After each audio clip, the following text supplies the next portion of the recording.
Olá, crianças! Tudo bem com vocês? Espero que vocês estejam bem. Mais uma aula de arte no ar e para nossa aula de hoje vou precisar que você separe os materiais que a gente já tem usado. O caderno ou folhas para desenhar, os lápis de escrever, lápis de cor, giz de cera, o material que você tiver para colorir. Vai ser muito legal hoje se você puder convidar algum adulto que mora aí com você para participar da nossa aula de hoje, ver o que nós vamos conversar e no final, na hora da atividade, ele pensar, ou essa pessoa pensar junto com você uma nova forma de fazer um objeto artístico. É um convite, se você puder, que bom, se não puder, não tem problema nenhum. Vou dar um tempo para você organizar o seu material e a gente já começa.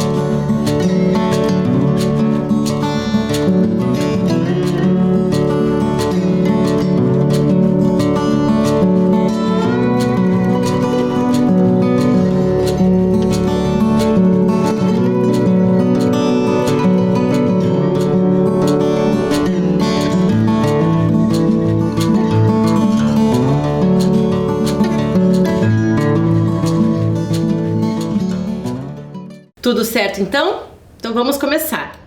O assunto da nossa aula de hoje é natureza morta. Não se preocupe porque não tem nada a ver com morte, muito pelo contrário.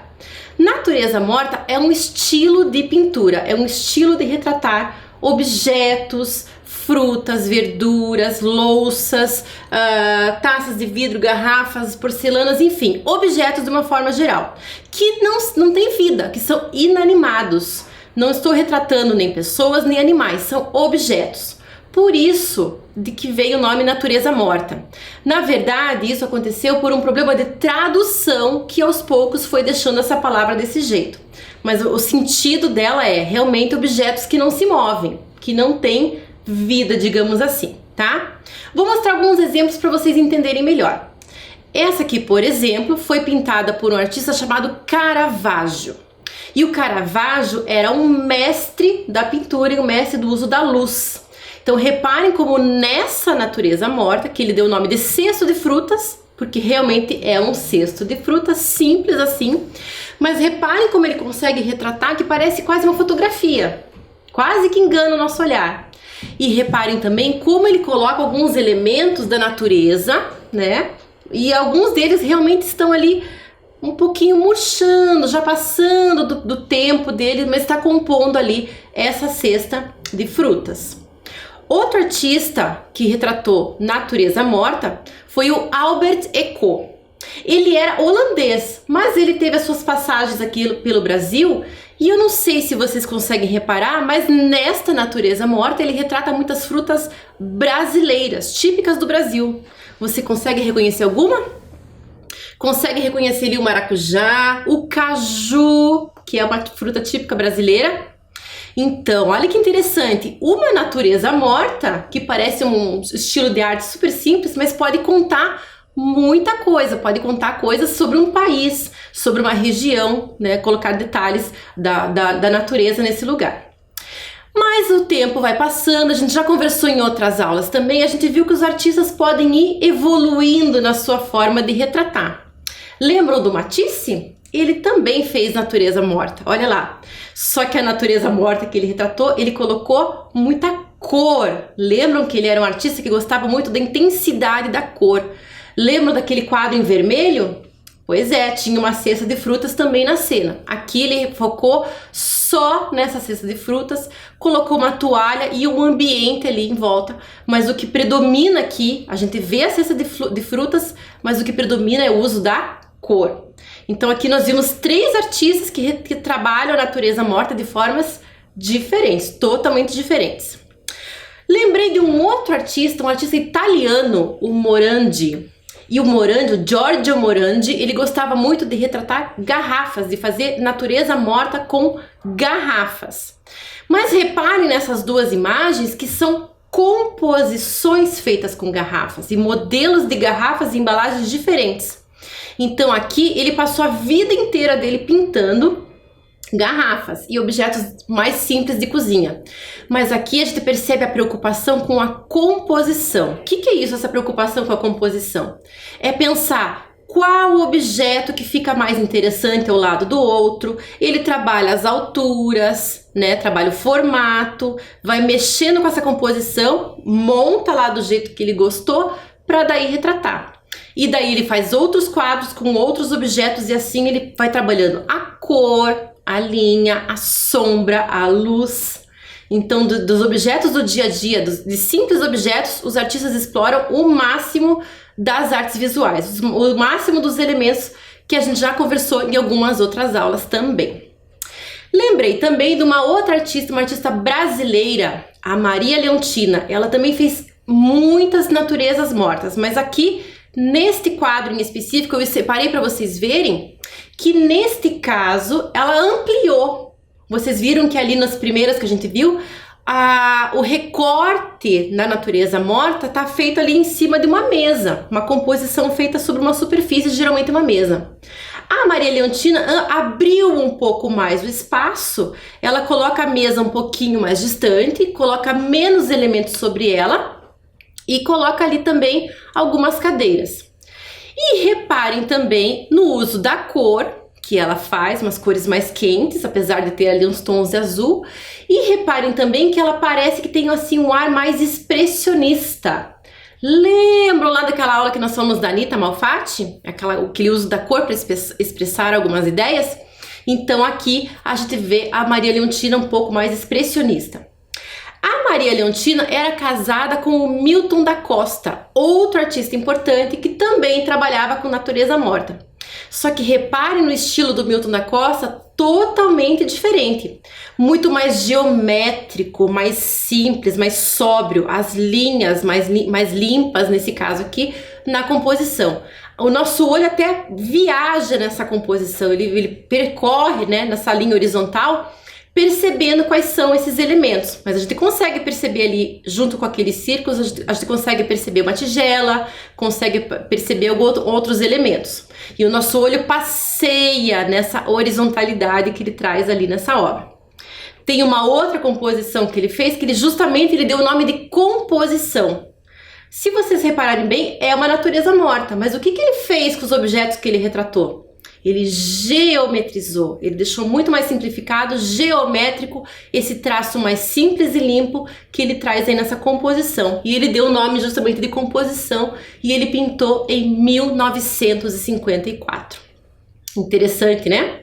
Então olha quanto que de um estilo de pintura a gente pode ver vários estilos de diferentes artistas, diferentes formas de compor e de trabalhar com a natureza morta. Lembrei também de um artista que eu quero apresentar para vocês hoje, que vai ser a nossa inspiração para a nossa atividade de hoje. O nome dele, Iberê Camargo. Iberê Camargo foi um artista brasileiro também, nasceu no Rio Grande do Sul e ele foi muito importante para a arte brasileira. Ele fez mais de 7.000 imagens, 7.000 obras entre pinturas, desenhos e gravuras. A obra dele é muito extensa e muito importante. É claro que ele não ficou só nas naturezas mortas, mas enfim, quando ele pintou, uma fase da vida dele, ele acabou dedicando a esse estilo de pintura. Vou mostrar para vocês um pouquinho aqui. Então aqui eu trouxe duas imagens. Ele também gostava de fazer essas composições com garrafas, além de outros objetos. Então vocês estão vendo aqui duas imagens e as duas têm uma composição com garrafas e jarras e bules e outros objetos. A primeira imagem que vocês estão vendo é uma pintura. Vocês estão vendo ali o uso da cor, né? Estão vendo ali uma tentativa de trabalhar com a luz e com a sombra, né? Que esse artista foi produzindo ali. A segunda imagem é uma gravura. Vocês conseguem perceber a diferença? O que será que é uma gravura? O que é fazer uma gravura? Ah, isso nós vamos ver hoje também. Nós vamos entender esse processo. Enquanto na pintura o artista coloca a tinta sobre a tela e vai lá misturando, como a gente já viu em outras aulas também, na gravura o processo é um pouquinho diferente.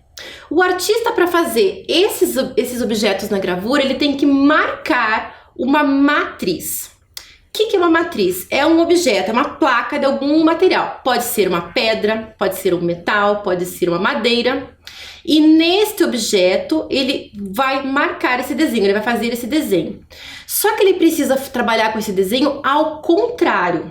É um pouco diferente do que a gente colocar a tinta no papel. Ele tem que pensar que tudo aquilo que ele tirar dessa placa, tudo aquilo que ele tirar de linha, de forma, vai ficar em branco. E a cor vai entrar onde ele não mexe.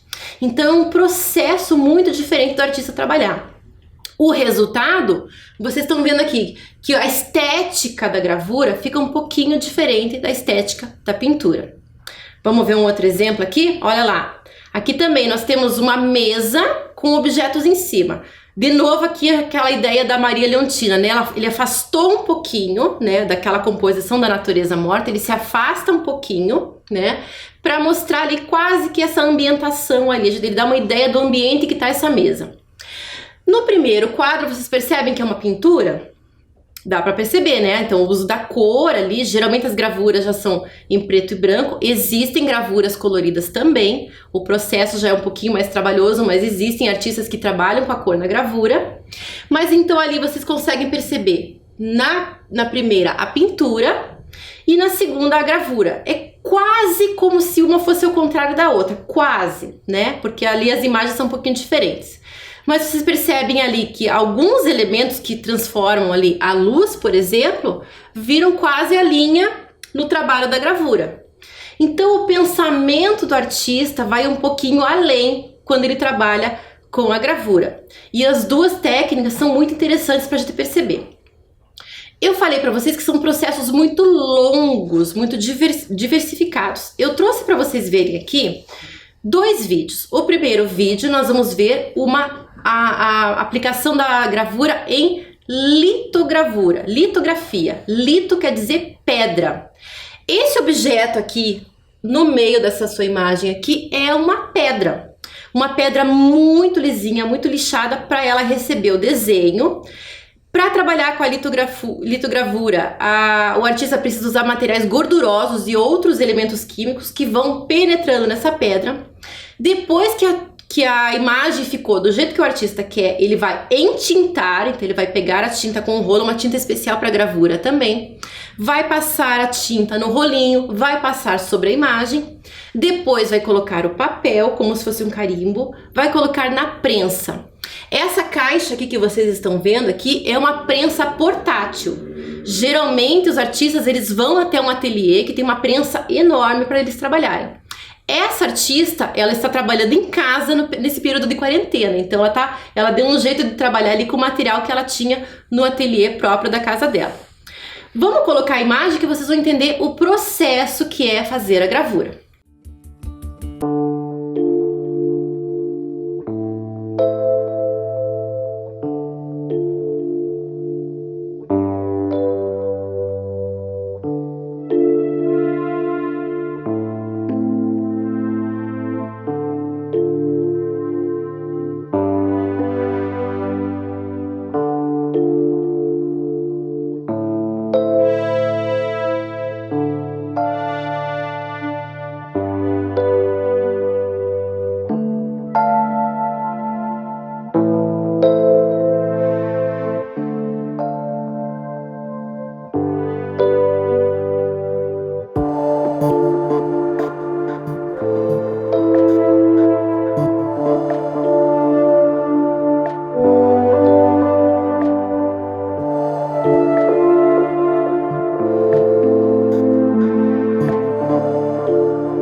interessante, é claro que nós vimos aqui só um pedaço, né, de todo o pensar do artista, mas é muito diferente trabalhar com a gravura do que um desenho, né, uma própria pintura, porque o artista tem que ter todo um ritual ali de criação, de pensar na imagem, de preparar a matriz, de colocar a tinta até a impressão final.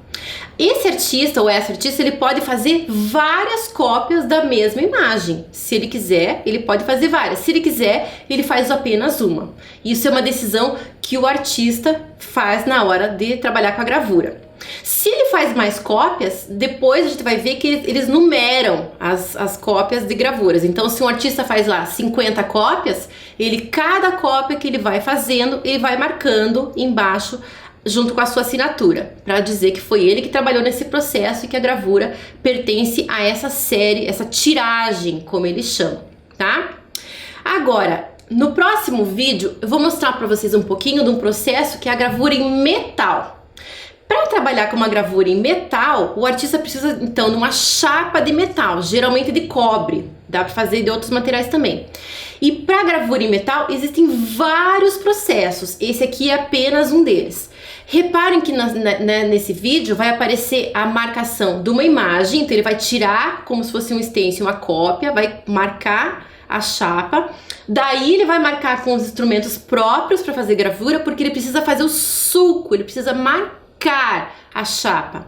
E depois, para ele conseguir colocar a tinta, ele precisa fazer todo um processo químico e no final também vai para a prensa e no final sai o resultado final. É muito interessante, muito bacana. Acompanhem aí.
vocês viram que interessante e como é diferente o processo, né? De trabalhar com a gravura, trabalhar com desenho, trabalhar com a pintura.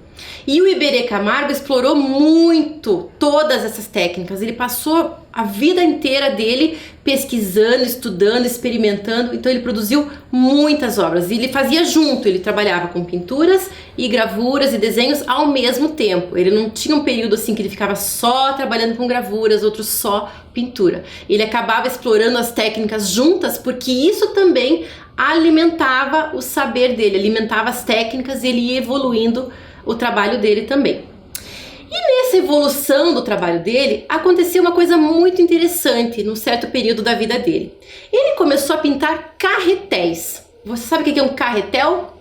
É esse objeto que vocês estão vendo ali. É esse objeto que guarda, digamos assim, linhas ou fios, né? É esse objeto que vocês estão vendo aqui. O primeiro objeto está mostrando uma linha de costura, né? Mas existem outros tipos de carretéis, depende do fio que é colocado, desde o fiozinho de costura, né, pequenininho, até grandes carretéis com fios enormes que são usados na cidade, por exemplo, né?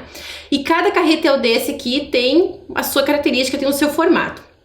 Para o Iberê Camargo, esses carretéis têm um valor afetivo, porque para ele, enquanto ele estava pintando, ele estava brincando com esse processo de descobrir formas de trabalhar com a natureza morta, ele lembrou da infância dele. E ele lembrou que lá, quando ele era pequenininho, a mãe dele costurava. E os fios que iam se acabando, ela ia deixando os carretéis guardados. E o Iberê Camargo, pequenininho, criança, pegava esses carretéis para brincar. E ele brincava de muitas coisas, ele inventava brincadeiras, ele inventava que eles eram soldadinhos, fazia pirâmides, fazia castelos, fazia muitas coisas com esses carretéis. Ele brincava o tempo todo. E quando ele ficou adulto, isso se tornou uma memória para ele, uma memória afetiva. Sabe aquela saudade de alguma coisa que a gente tem? Pois ele gostava muito de trabalhar dessa memória que trazia da infância dele. Então ele juntou esses muitos carretéis aí e começou a compor com esses carretéis. Então ele pegava e brincava na mesa, fazia uma composição, empilhava, assim como ele fazia quando ele era criança, ele trabalhava com isso no seu ateliê. E a cada vez que ele montava as estruturas, ele fazia alguma coisa diferente, ele retratava de alguma forma, ou através da pintura, ou através da gravura, ou do desenho. Então ele ia explorando ao máximo esse objeto. Então ele fez uma série de trabalhos utilizando os carretéis tão importantes na infância dele lá, que traziam a memória da infância dele. Vou mostrar para vocês algumas obras, algumas em pintura, algumas em gravura. Então aqui vocês estão vendo uma maneira que ele encontrou nessa imagem, que ele deu o nome de carretéis, que ele pintou em 1958. Então a gente consegue ver, então, realmente são carretéis de linha, aqueles que ele brincava quando era criança. Mas aqui ele já está fazendo uma composição em que ele não está se preocupando tanto em retratar o carretel perfeito, a forma perfeita dele, mas sim explorar possibilidades e posições desse carretel. Porque se você colocar esse carretel deitado, ele vai ter um jeito, se ele estiver em pé, ele vai ter outro. Empilhado, vai ter um outro formato. O espaço entre eles também é interessante e ele vai compondo e brincando com as cores e com as formas dos carretéis. Com o passar do tempo, ele vai estilizando tanto, simplificando tanto, que ele vai se aproximando da abstração. Chega uma hora que a gente quase não percebe o carretel na pintura dele. Ele vai abstraindo, tirando o máximo de elementos, né, para ficar o mais abstrato possível. Aqui a gente ainda consegue identificar, né, a figura do carretel. E esse, inclusive, ele deu o nome de carretel azul. Que esse carretel azul no meio da tela é o que chama mais atenção. Mas a gente percebe que tem ali outras formas, outros elementos compondo aí também essa pintura. Lembram da gravura? Ele também fez várias gravuras explorando essa forma do carretel. Então, olha quantas possibilidades de composição ali que ele fez, né? Na horizontal, na horizontal, da vertical. Várias possibilidades de exploração, os elementos, teve alguns até que ele explorou o movimento desse carretel, ele colocou em gravura também, trabalhando as linhas, enfim, muitas possibilidades de trabalhar com esses carretéis. E esse valor afetivo que ele traz na imagem, na obra dele, que vai caracterizar e vai deixar tão interessante esse trabalho. E agora vem o meu convite para você e para o adulto que está aí com você, espero, assistindo a nossa aula. Aí na sua casa você tem inúmeros objetos, da cozinha, no quarto, nos seus brinquedos, enfim, na sala onde você está, objetos com certeza não faltam aí na sua casa. Então agora eu vou ter duas propostas para você.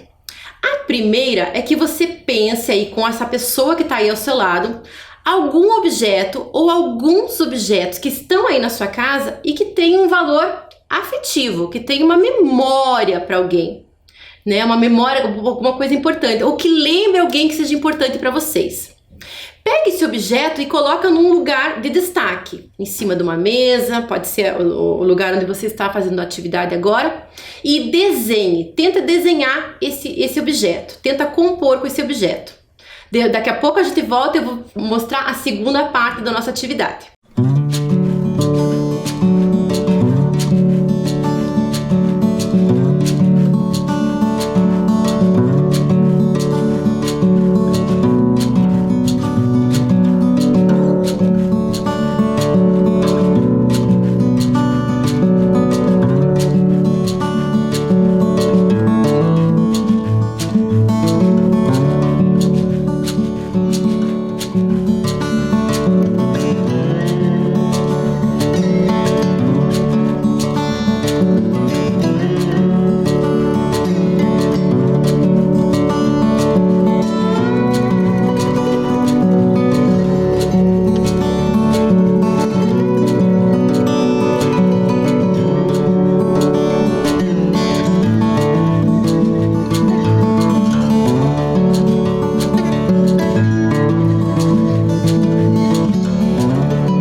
Muito bem. Então agora você acabou de retratar aí, de fazer um desenho de um objeto afetivo.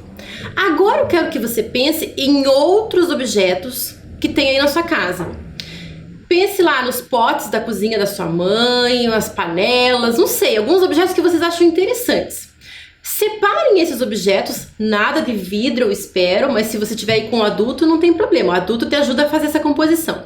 Então coloquem agora vários desses objetos em cima de uma mesa e organize de acordo com o que você acha que fica uma composição interessante. Será que se você trabalhar alturas vai ficar legal? Será que você separar por cor vai ficar interessante também? É uma opção. Agora, para fazer essa composição, você vai ter que pensar como artista. E o artista toma decisões pensando em quê? Na cor, na forma, na luz, esses elementos. Então, você já tem bastante coisa todas as nossas aulas, a gente já aprendeu bastante coisa que vão ajudar vocês a trabalhar essa composição. Coloca lá sobre a mesa e organiza essa composição. Quando você organizar essa composição, você vai olhar essa composição de diferentes ângulos. Então você vai olhar de frente, vai olhar de um lado, vai olhar do outro, vai olhar de outro. E vai escolher qual é a posição mais interessante. Depois disso, você vai poder desenhar também essa composição. Mas aqui eu vou lançar outro desafio. Que tal, ao invés de desenhar, você fotografar essa composição? Aí, fotografando essa composição, pode ser do celular mesmo. Do celular do adulto que mora com você, você pede emprestado, pede licença sempre para fazer esse tipo de atividade. Para fotografar essa composição, você pode chegar mais perto, chegar mais longe, de que ângulo que vai ficar mais interessante. E depois disso, que você tiver essa imagem, você escolher a imagem que fica mais interessante para o trabalho de hoje, você também vai poder usar alguns recursos que tem no próprio celular. Trabalhar com a cor, trabalhar com a luz, trabalhar com preto e branco, enfim, você pode brincar com essa imagem que você acabou de criar. Então você vai trabalhar com a composição duas vezes. Uma organizando os objetos, aí registrando, e a partir desse registro você vai fazer uma nova atividade artística, um novo objeto artístico. Tenho certeza que dá para vocês brincarem e experimentarem muitas coisas. Vamos lá?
Então, como foi? Diferente, né? Foi um trabalho diferente que vocês executaram hoje. Fiquei super curiosa. Se você conseguir mandar para a professora de arte manda para mim e eu vou ver o trabalho que vocês fizeram. Tenho certeza que ficou muito interessante. E esse trabalho vocês podem fazer ao longo da semana também. Não esqueçam de guardar os objetos que vocês pegaram, né? Não deixar nada fora de ordem aí, para deixar tudo em ordem para a próxima aula que vocês vão assistir. Eu espero que vocês tenham gostado dessa aula e até a próxima!